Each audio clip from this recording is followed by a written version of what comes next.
নতুন সিনেমার জন্য এবার পরিচালকের দায়িত্ব পালন করেছেন পরিচালকের অনুরোধে অজয় দেবগন। সাম্প্রতিক বিষয়টি সোশ্যাল মিডিয়াতে আলোচনায় এসেছে, চলুন জেনে আসি বিস্তারিত।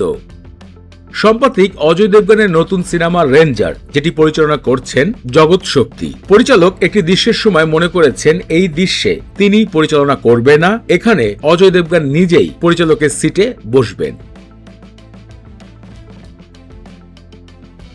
অজয় দেবগন এবং সঞ্জয় দত্তর আপকামিং সিনেমা রেঞ্জার, যার গল্প বন্যপ্রাণী এবং বাঘ শিকারের বিষয়গুলোকে নিয়ে তৈরি করা হচ্ছে, যেখানে অজয় দেবগন একজন ফরেস্ট অফিসারের ভূমিকায় কাজ করছেন। অন্যদিকে বাঘ এবং বন্যপ্রাণীর চুরির বিষয় নিয়ে অবিশ্বাস্য গ্যাং শক্তি কাজ করছে।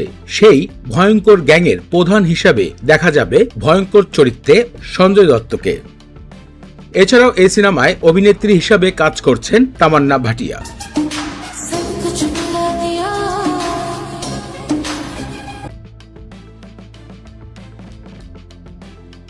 সম্প্রতি গণমাধ্যমের এক সাক্ষাৎকারে অজয় দেবগন জানিয়েছেন, রেঞ্জার সিনেমাটি ডিসেম্বর মাসে মুক্তি দেওয়ার চিন্তা ভাবনা করছেন। সিনেমার বিভিন্ন অংশে পরিচালক নিজেই অজয় দেবগনকে অনুরোধ করেছেন সিনেমায় যেন তিনি পরিচালকের কিছু দায়িত্ব পালন করেন। তাই সম্প্রতি জানা গিয়েছে অজয় দেবগনের আপকামিং সিনেমা রেঞ্জারে পরিচালকের নিজের কথায় দায়িত্ব পালন করেছেন পরিচালকের অজয় দেবগন।